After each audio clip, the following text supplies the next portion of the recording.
This is Eric Rutan of Cannibal Corpse. You are listening to the Scars and Guitars podcast with Andrew McKay Smith.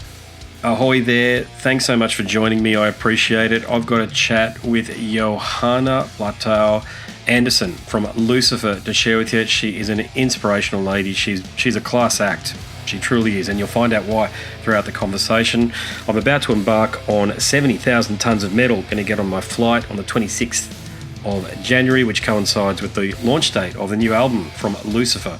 The album's called Lucifer V, or Lucifer V, I think it is. But look, if you're going to be on 70,000 tons of metal, you won't be able to miss me. I don't think I'll be wearing the Akubra hat, the Crocodile Dundee looking one. I thought, why not? Why not play up to the stereotype? Because I think hardly any Australians go on the boat. So you can't really miss me if you see me in my black hat with the crocodile teeth. Now, to the matter at hand, the conversation here is an in-depth look at the industry. What actually makes Johanna look forward to being a musician? You'll hear all about it. She loves it. And she talks about some of the challenges.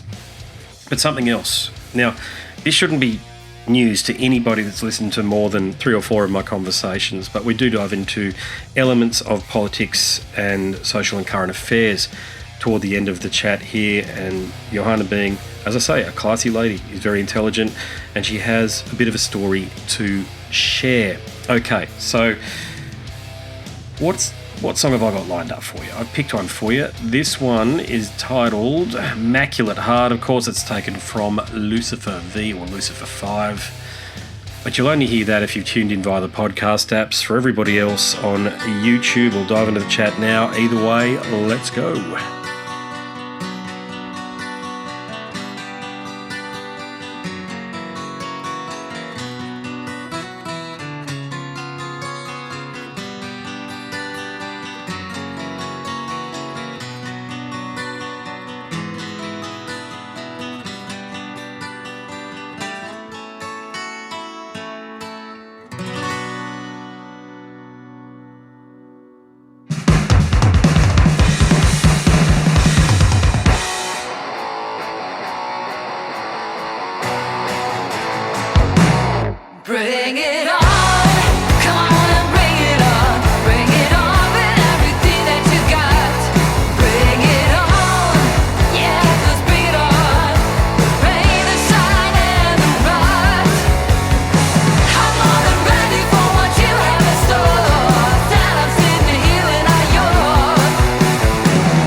Johanna, how are you? Good, thank you. How are you? Great, great. Have you been on a few calls before you got to me? Four Australians. Oh yeah, is that the first time you've had that much interface with us? I've had some over the years, but that definitely is the biggest bundle Yeah. in one. How do we compare to say the Americans and the Europeans? Oh, I love Australians because they're so down to earth and not full of themselves and just charming.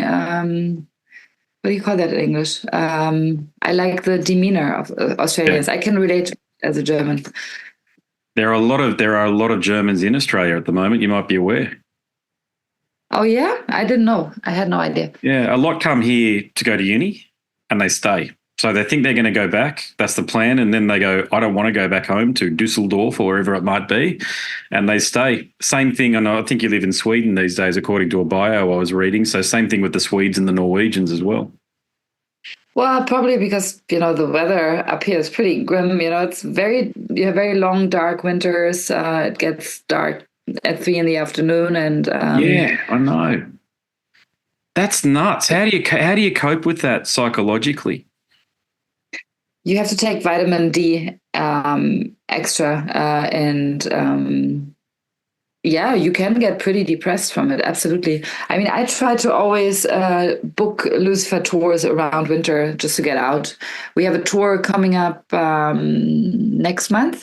We go away for a month, and we'll go more south, to Germany and France, and that will definitely give us a little break from winter. And in November, we went to the States for a month. So I do try to break up the dark half of the year.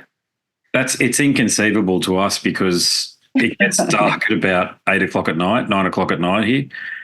And we don't have daylight saving in Queensland, so it gets dark a bit earlier, but well, not today it does it. It's just gotten dark now, so 8 p.m. as it is now. So we're at the height of summer when you're at the height of winter. So it's Right. I was watching a video, Spaniard, he's a bloke from Sydney who goes to these hoods all over the world, and he was in, I wrote it down, Rosengard. Have you heard of that place in Sweden? No, I have no idea. It must be really, really tiny. Yeah, it's in Malmo, I think you pronounce it, and Okay, yeah. it's the violence capital of Europe. So it's the gun crime capital of Europe. And Yes, I've heard that, which is really weird because Sweden in general looks very safe and picturesque and very clean. But then all these teenagers have guns. It's really fucked up. and yet they probably can't get out of the cycle of violence. Like the same thing happens in Chicago and the States as well. It's this cycle that just keeps on spiraling and spiraling. It's but to think Right. of it in Sweden is just so bizarre. It's the last place you think it's going to happen. Yeah, totally. I had no idea when I moved to Sweden that it's like that. It's very strange, but I think it has to do with hip hop culture. So these young little shitheads that still have underdeveloped brains, teenagers, they glorify and romanticize gang crime, and that's what happens. You're right. It's long been the bane of the music industry from the perspective that a lot of these lefty types are happy to call out rock and roll artists whenever they don't promote certain causes or what have you. But then hip hop has long been extremely that way insofar as glorifying gun culture, saying things about women the way that they talk about women as being bitches and all of that sort of shit. And Right. very rarely do you see the Rolling Stone or any of these other, excuse my language, shithead magazines calling any of this stuff out. It's just held up on a dais or on a platter and, hey, this is great music. And you listen to the lyrics and they're patently vulgar. Mm. Yeah. But I think, in general, pop culture, it feels like nowadays people are dumbing down a lot. Things in general, music and so on, becomes it's like a throwaway culture. when I step into a taxi cab, the music, like the modern pop music that exists today, it all sounds the same to me. And that's why I think in Lucifer we have, because back then, even the 70s, 80s, and even up until the 90s, you had a lot more variety within all the different music genres. And nowadays, everything gets so sleek and computerized, and I can't relate to it. And that's why Lucifer is leaning so heavily into old school forms of heavy metal and hard rock and stuff. I was listening to one of your interviews before we got onto the call, and I was really impressed with your backstory insofar as you were right into black metal and death metal growing up. And that's your roots, that's your foundation. And then you crossed over and got into rock and roll, and that's the same as me. I've got to share that with you. But what was it about rock and roll, the real stuff, the stuff that I know you love, like what you've got on your jacket there with Blue Oyster Cult and Misfits in Danzig, that really drew you to that? Well, actually, Danzig was the one that pulled me over to the dark side, because I saw my first Danzig show in '93 when I was 14. And I was really taken aback, by the imagery. Like, everybody was like leather clad and had black hair and, the inverted crosses. And it was satanic, but it was still rock and roll, But yes, I delved into like extreme metal, like black metal, death metal, and all that stuff for a while, and was for a while only listening to that. And then I opened up again when I got older, and but Danzig has a very big influence on Lucifer for sure to this day. And then I also started to kind of, appreciate my parents' record collection, all the classic hard rock and stuff like Deep Purple and ZZ Top and so on, which when I was a teenager and got into heavy metal, I thought, oh, yawn, that's my parents' music. I think it's a natural progression that teenagers are not impressed by their parents' music at first. Usually, you want to find your own thing. And I think that's why I went into extreme metal. But I had to realize later that really the good stuff is right there, back where it all started. And absolutely. Blue Oyster Cult and Black Sabbath are the main pillars of influence in Lucifer's music for sure. Do you think Lucifer V, I've had a good listen to it a couple of times. Fantastic album. Well done. It's all there. Thank you. If you love heavy rock and roll, it's got that Blue Cheer and Black Sabbath inspiration threaded all the way through it. You can't get anything better than that. And I know it's going to be out on January 26th, but my question in and amongst all of that for you is, you richly deserve success as a collective. And I know Nicke's had quite a bit already, but do you think this is the album to push you over the top? I don't know. Of course, I wouldn't be honest if I wouldn't say that that would be great, and that's something that would make me very happy, because it would mean that it would enable us to keep doing what we're doing. But I can't say. So far, I'm doing a lot of interviews right now, and so far, somehow people are saying that the other albums are good, but this one is even better or something. And okay, now this sounds full of myself, but this is what people say. And of course, I take that any day, it makes me happy. Not that I'm not less proud of the albums before, because we really do put a lot of effort into every album, and we really would never put something like a filler on an album or anything. But this new album goes maybe even beyond that, and I don't know what it is, but there's something about the album. So I'm hoping people like it, if it would put us over the hump. I have seen stranger things happen. I'm friends with Tobias Forge from Ghost. I grew up with the Rammstein guys. But that is the type of success that usually doesn't happen, One can hope. It would be awesome, because I certainly don't want to go back to working 9 to 5. Yeah, no, that's a really good point you make about Tobias and Ghost, because they seem to be getting bigger. Okay, at some point in time, Iron Maiden and Metallica will stop touring and stop playing. Maybe they'll do the Kiss thing and they'll become avatars. But either way, you won't really be able to go and see them in the same way that you can see them now. And it does mean that the next tier of bands, Slipknot, are going to go up. But it also means another tier of bands are going to go up as well, which I hope you guys are a part of as well. So do you believe that moving from Century Media to Nuclear Blast will be key to that success potentially? Well, we had the option when our contract with Century Media ran out, because we had 3 albums in the contract, and we fulfilled that. And then, we got an offer again from Century Media, but we also got an offer from Nuclear Blast. So I had these both, and both are big labels in the metal community. Nuclear Blast being the bigger one, a little bit bigger. And since I'm the manager of the band, I thought, okay, we've done Century Media, they've done a great job, and I don't want to be ungrateful, but at the same time, I have to see what I can do for the band. And I'm going to give it a go with Nuclear Blast, because they are a tad bigger, and maybe, it will, they can reach other people, or other things can happen. So let's see, the album is coming out next week. I'm very curious to see how it develops. But I also want to say,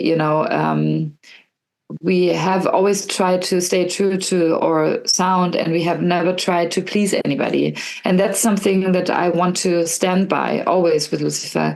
It could mean that we are forever condemned to be an underground band because of it, because we don't, if we wanted to, we could get like a super modern producer that gives us like a modern rock sound, because we don't sound anything like, modern rock radio bands. Like when I turn on the rock radio in the car, there's a lot of very generic stuff on there, and I just don't want that for Lucifer. So we are being sincere, and we don't sell out what we stand for, what we like, sonically. So, and that's not really the right recipe if you want to become big, So who knows? Maybe that will keep us small, but at the same time, at least, our fans will hopefully appreciate that we stay true to our sound. Look, Nick has had a lot of success, as I've mentioned. He's certainly well known, very well known here in Australia, even to the extent where I think if you say you're talking to a heavy metal fan and you say Nick or Nicke, it's got the E on it. So we say Nicke when it's probably Nick, but people know who you're talking about. So Nihilist, Entombed, Hellacopters are the key bands that he's been in, but particularly with the Hellacopters, I understand has been his band for a long time. Is there any, it's not about advice, but is there anything that he says, or is there anything from his experience that he shares and says, oh, I think we should do this, that is pertinent to where you're taking the band? Not really. Of course, he has a lot of stories to share. And I think if it was up to him, we would probably do less, like, for example, in terms of touring and stuff, just because he's been around the block so much. He's toured so much since he was a teenager. So he doesn't really enjoy it as much as I do. I think I have a tendency to push stuff a little bit more with Lucifer, just because, he has all these other things. And for me, I have Lucifer. So, but of course, he's also a little bit older than me, 6 years. So, of course, he also has more life experience than I do. But I am also very, strong-willed and hard-headed, as in, if I have a vision for Lucifer, I will want to do it this way, And an example is, he doesn't want to tour more than 2 weeks. And I say, well, it's not feasible. So I'm going to book 1 month anyways, which means Nicke will come along for 2 weeks and he doesn't want to do the rest. So I have to, find a drummer to do the other 2 weeks. Okay.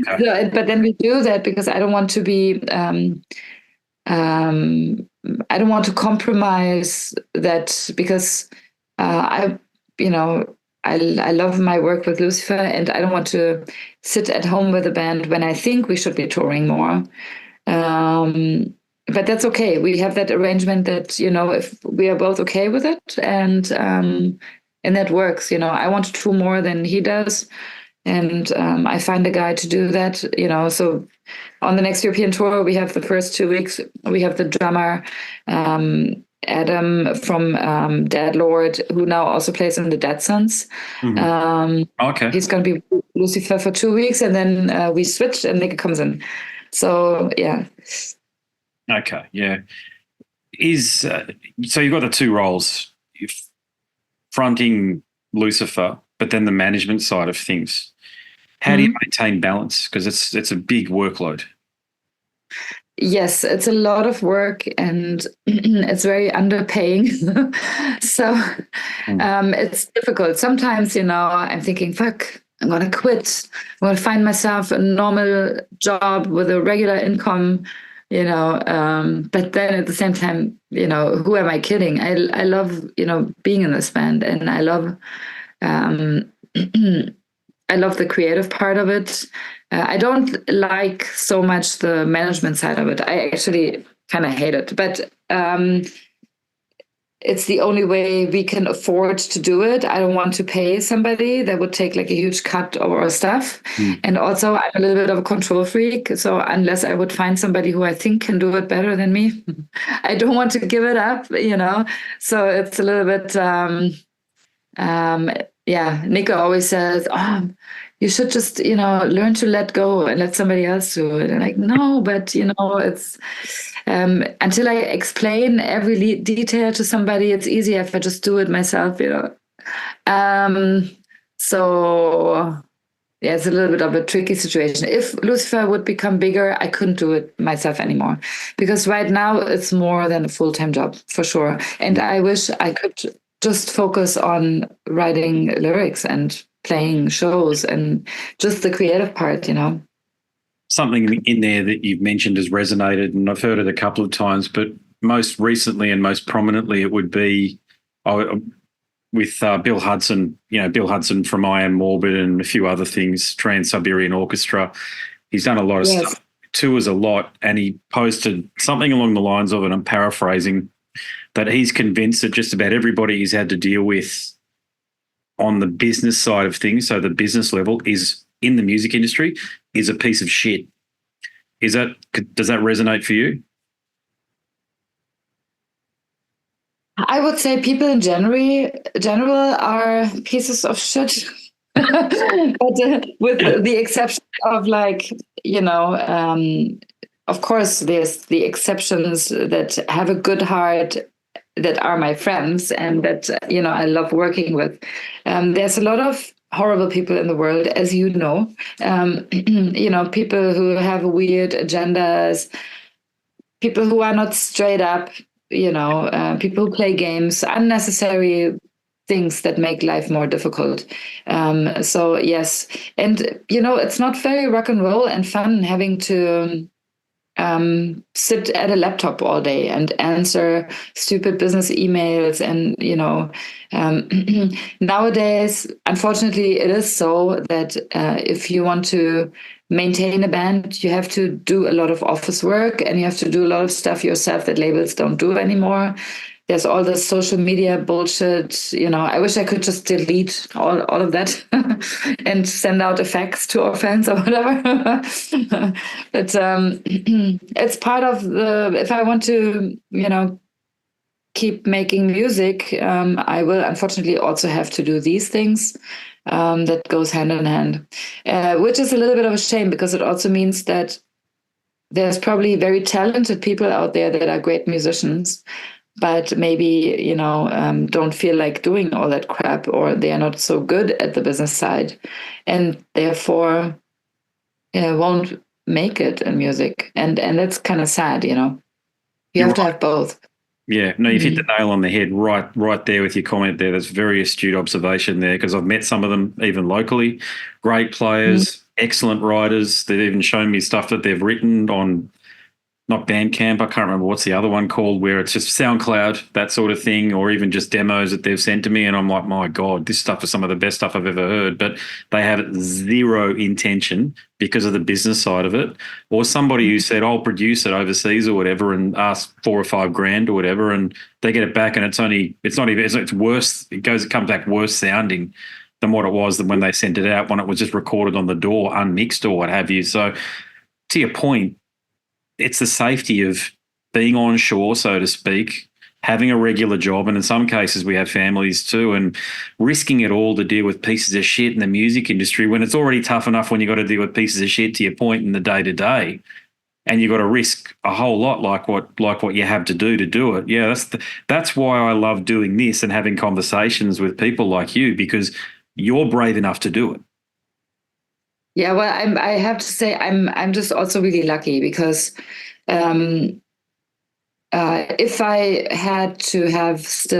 would still work full time like I did, and I've done that with my previous band, The Oath. I had a full-time job while being in the band and during Lucifer V as well. It's very hard to maintain a band when you work full-time. And moving to Sweden and moving into a household with Nicke, neither of us have regular jobs. We managed to somehow live off the music. And for him, it's no problem. For me, there's good days and bad days. Sometimes the money comes in good. Sometimes it doesn't. Luckily, we have our own studio, and luckily we do everything ourselves and save a lot of money because we do all the layout stuff as well. You know, we produce our own albums. We there's so many things that we can do ourselves, luckily, that save us the money to be able to not have regular jobs. And that's why it works. But I see all the people around me that are at the crossroads. Okay, I want to be more successful with my band, but then it would mean I would have to quit my job, and my wife and my kids certainly won't allow that. And so a lot of people have that problem, you know, where it's like, because it is a risk. You have to, like, if you want to survive somehow with music and you quit your job, you can lose everything because it is very expensive to be in a band. Sometimes it's not feasible at all. We just did a US tour for a whole month, and all the work that I did even beforehand, all the logistics and all the emails and, you know, discussing and setting up merch and this and that, it's unpaid, you know, and we lost some money because nowadays it's very expensive to tour for bands, especially abroad, you know, when you need visas and flights and all that. And the crew, everybody is earning money around me except for me, you know, and the other guys in the band. It really sucks, you know. But yeah, we do it for the music, I guess. Did you have to deal with that thing in the United States, which no doubt happens in Europe, because I believe it happens in Australia, or I can't confirm it, but where the venue takes a significant cut of the merchandise? Yes, so that unfortunately is a problem in the US. And you have to have a good tour manager that manages to, you know, somehow convince the venue to either take less or to drop it for the day. Or I think it's ridiculous that they do that, because so you get a fee, then they take like a cut of your merch, but they also, because you play there, they have a bar. We don't get a cut of the bar when they sell drinks and we fill the house, you know. I think it's horrible. I think bands in general, it's the worst job you can have is being in a band, because everybody around you will make money. You know, the record company, the crew, the agents, everybody makes money, the streaming platforms. The band is kind of like the bastard that has to bend over backwards, and basically you're kind of like a slave, you know, to everybody else. And it really is so. It's now, you have to be an idealist and you have to really love making music. Yeah, so true. Very, very honest to appreciate that. And people will appreciate hearing that from someone like you, okay? Because young people go into the world very idealistic, 18, 19, 20 or what have you, thinking if I do this, it'll lead to that. It doesn't, okay? You just work and work. Yeah, you know, a lot of young people think that start out in bands, or in general, in life, they're waiting for people to help them. The thing is, nobody is going to do it for you. So if I would give an advice to like a young person, nobody will do anything for you. You have to roll up your sleeves and really get to work and be disciplined. And of course, that doesn't translate so well in a world of an artist, because a lot of artists, they are maybe not the best at being disciplined. And that's where you have people, that they have all the talent, but you need to have more than that. Unfortunately, it is so. Yeah. And even worse, I'm a musician as well, and I've had this happen a few times. You bring people into a band and they start treating you worse than the people in the business treat you, like as if you're holding back all of this money or all this opportunity from them personally, and everything's personal. Yeah, of course, a lot of people have preconceived ideas and think you somehow are rich or you have, the thing is there's not much in it, and you really have to understand the business to, like, for example, not only people in bands, they when they are not songwriters, they don't know how much money is coming in or whatever. But the audience thinks, okay, they are on stage in front of a filled place, and of course, they have money, and it's like that. Actually, the people on stage are the poorest one in the whole room, Yeah, you guys get to buy your beer. We have to have it given to us. Yeah. Yeah. But it is, to your point, you got to be idealistic, even from the perspective that you make all of these great friendships and these relationships. An example of that for you, if I'm right in saying, it's with Helmet from Belfagor. And you were, you were, I believe it's Glorifying the Devils. Is that correct? You sang that song from the album The Devils last year. Yeah, I guessed it just with like a little bit of vocal, some snippets of my vocals were used. Yes. Yeah. Was that one? Did you go into the studio to do that, or did you send it to him? I sent it to him. I just recorded it here in our studio. Yeah. Do you get asked to do a lot of that sort of collaboration? I get asked quite a bit, but I don't do everything, just because I'm selective and I also don't have so much time. But when it's something cool, I definitely say yes. I love collaborating. You certainly got the talent, and you're certainly good enough to do some collaborating with Tobias. So has that ever become part of the conversation? Not yet, but I would love that, of course. I'll make this my final question for you. And as I said, we've got a lot of Germans in Australia, and I've asked them a few times, and I love having conversations with people from Germany and asking this question, and I do it every time to people from that great country, and that is this question. Why, in your view, was Germany the only country that heavy metal never died? It never, ever went away. It was never out of fashion.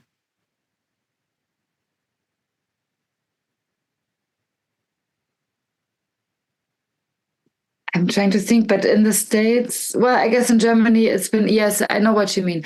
Okay, I think it has to do something culturally with how the people are. And Germany, heavy metal is kind of the music of the working class, I would say. The heavy metal is the music of the simple man in the best possible way. It's straight on, and the community in the metal scene is very straight on. It's an honest type of music, I would say. And that's what I associate with it. And I think these are values that Germans hold very highly because, the Second World War really rammed our egos into the ground. And, we learned to be a dog with its tail between its legs, kind of. And times were really hard after the Second World War. And out of that, springs the first generation of, you had krautrock, and then later, you had heavy metal somehow spring out of this. I think it has something to do with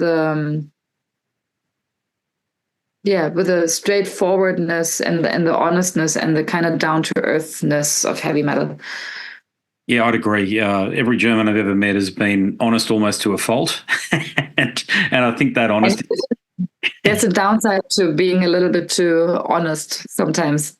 Yeah, I've noticed that, but it's all in good faith, I believe. You just got to understand how to take it. I think I learned that when I was a student, actually, with some of the Yeah. Germans that I was there with. But it sounds like I'm gushing with praise here with the great nation of Germany, but still, it is what it is. And yeah, you're right. I've done a lot of reading about what happened after World War II and even throughout World War II. It's my opinion, obviously, because I'm saying it, but the Allies should be tried for war crimes and a lot of the stuff that happened, particularly with what's that great city that got firebombed? Sorry, it's on the tip of my tongue. You mean in Germany? Or in Germany. Yeah, it was the Allies bombed. Look, my grandfather fought in World War II, obviously, and for Australia. But what was it? Dresden. Yeah, what happened in Dresden was disgusting. Yeah. Anybody out there that wants to read about, think that the good guys always win, go and have a read about what happened in Dresden, and, that'll educate you. Yeah, but I think war in any sense is always the wrong way to go about politics. Sometimes it's inevitable, though, and that's why it happens. And we just can't resolve things through diplomacy, so it ends up being armed conflict. And you're probably similar vintage to me. I'm 45, and well, no doubt you're younger. But yeah, it's. I'm 45, and actually this week. This week. Oh well, yeah. Happy birthday. Yeah, but I grew up in an era where we saw the Berlin Wall fall. I remember it beamed into our living room, and we saw that, and you had this great hope that war was over and that divisions between the political divisions that divide humans, okay? Because you know what happened in Berlin, where entire families were split apart and didn't see each other for those 45 years, or it's about 45 years or so. I am from a family like that. So I am actually from East Berlin, and my parents were political enemies. And we applied to leave East Berlin to West Berlin, and they granted it within a year because the communists were very happy to get rid of my very anti-communist family. So when I was 6 years old, we moved from East Berlin to West Berlin, but I still got to visit. My mom would bring me, when it was summer holidays, to the border in Berlin. And on the other side, my biological dad or my grandmother would pick me up. So I could go through myself, hold my passport up to the border soldier dude that looked at me like, it was very scary, and it's really strange. Wow. I have very vivid memories of everything. Half of my family was in the East and the other half in West Berlin. So, and my dad, he was in jail for trying to flee the GDR when he was 23. And we know whole families that escaped in trunks of cars. A neighbor of my parents, he built his own little airplane and sailed over the border, crash landed, had broken bones, but made it. So we have a lot of family history intertwined with that big divide. Yeah. Has anybody in your family thought about capturing that in a biography or a book of some kind? Those stories? My father, he just retired, but he was a photographer for the Berlin archive. So he would constantly document for the big archive of Berlin the progression, from when the wall, like before the wall fell, and then throughout all of it, how it changed Berlin. And he's had exhibitions and books with that. Yeah, just quickly, I'll just tell you this story. My father-in-law was from Croatia. Was going to get killed, so had to get out. And he was like just a scallywag, like he would muck up, not do the thing that the army and the military told him to do, and wouldn't join. And so they used to come around to his house and beat the shit out of him and threatened to kill him. And eventually it was just obvious. And he was from a more rural parts, northeast of Croatia. So he got out, and he was Catholic as well, and a lot of them were Orthodox, so they didn't like him, the family anyway, for that reason. So he got out. But my comment, the reason I mention that is there's a lot of youth these days not even just youth, but people these days in the West, in Sweden, Germany, Australia, that seem to think that we can scrap capitalism and go straight to socialism and communism. We don't have to worry about anything else. We can just go there because it'll solve all of these problems.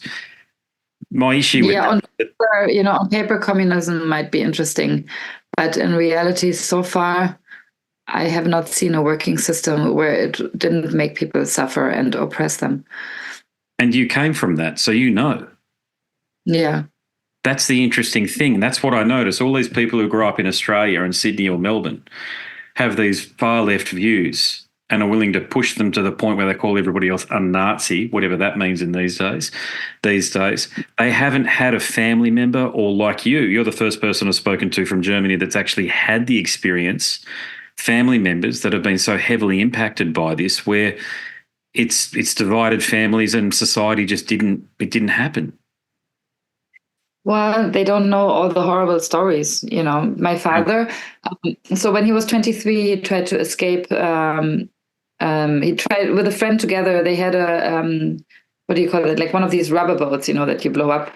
And at night, they tried to row to Sweden, two 23-year-olds. And they got busted, and they both went to jail for 1.5 years.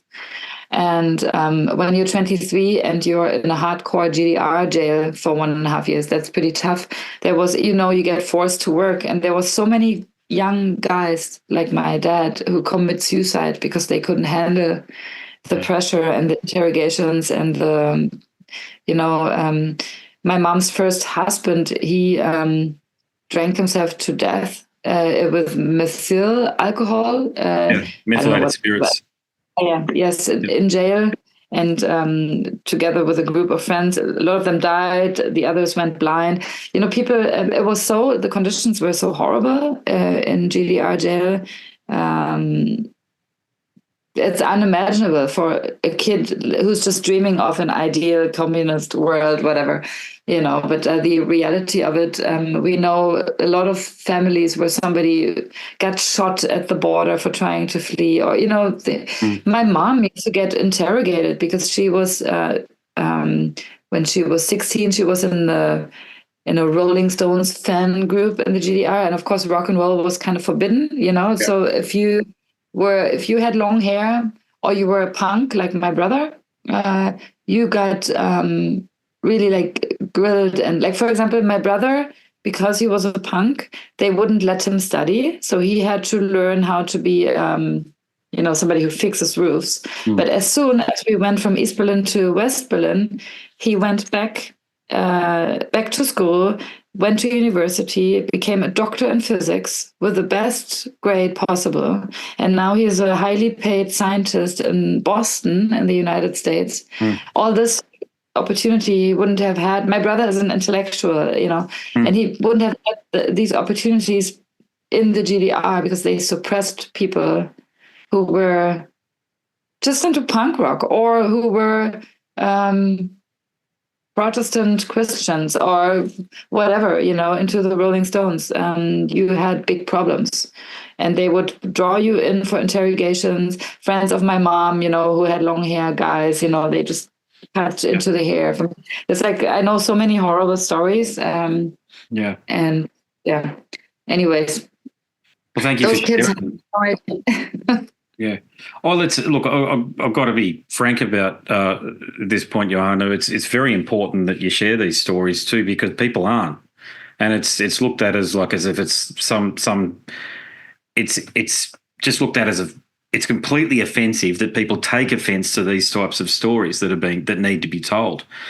And just what I could get out of my father-in-law, because he barely spoke English, because he worked in the mines in Australia, and just didn't have to speak the language. He just had to read the important signs and sort of get on with it. So I could barely understand a bloody word that he said, because it was like this mix of Croatian and English. Even my wife and stuff, they're in that weird situations where they can understand Croatian but not speak it. Does that make sense? Like a lot of kids of migrants are like that. Yeah. Mm-hmm. But I could see how much he drank himself. He drank himself to the point where he got a stroke. And he died from that. So he drank himself to death too. So we know that firsthand from within our, not me personally, he's my father-in-law, but I'm just saying that if you haven't got that first-hand connection to the atrocities committed under socialism and communism, it's the other side of the coin is that you idealize it. And these kids are doing it at the moment, and we're just seeing it again and again and again, and it's happening in these public institutions in particular, and the university campuses, and it's got to fucking stop. It's got to stop, because to your point about your experiences that you've just so eloquently articulated, that's what happens. That's what happens when you adopt these political ideologies. That's where it goes to, because in every instance, and as bad as GDR was, and North Korea is far, far worse. Oh, yeah, absolutely. Yeah, that's horrible. Yeah. North Korea, yeah, super scary.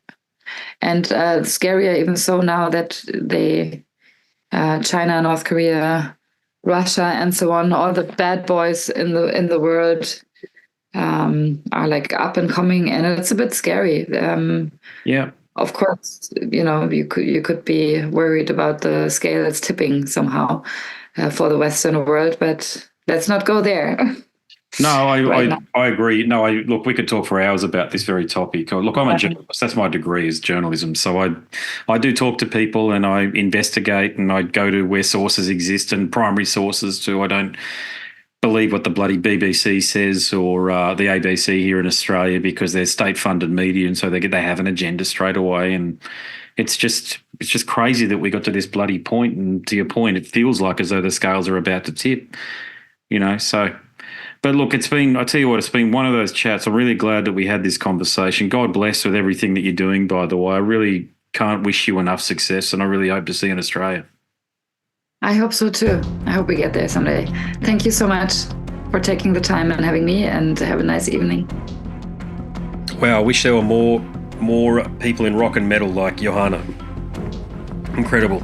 Just the breadth of conversation I enjoy having on the show here, and I hope you enjoy listening to it as well.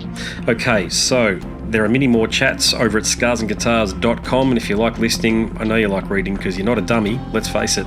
Certainly if you've listened this far in, click on the link in the banner of my website on the home page there, and you'll be taken to a marketplace of your choice. You can download my book. You can download a copy to trial, the first 40 pages or whatever it is. And if you do complete the purchase because you like what you read so far, hit me up, because I want to thank you in person. And again, like I said in the introduction, today's date is the 23rd of January 2024. I'm a couple of days away from jetting off for 70,000 tonnes of metal. If you are aboard the cruise, please do look for me. I'll be wearing the black Akubra hats. I don't think you can miss me. I'll be doing tons of interviews when I'm over there. Got plenty of things lined up, and I really look forward to compiling a good show when I'm there, potentially, or more likely when I get back. All right, there's some more information to share with you about the book in the moment. Before we get to that, I'll bid you a fond farewell. I'm going to take a couple of weeks off, so my name's Andrew Mackay-Smith. Stay well. Until next time, it's a very goodbye for now. This is Eric Rattan of Cannibal Corpse. You are listening to the Scars and Guitars podcast with Andrew Mackay-Smith. I've been the host of the Scars and Guitars podcast since 2017. The first musician I interviewed for the show was David Vincent from Morbid Angel, and things have just snowballed from there.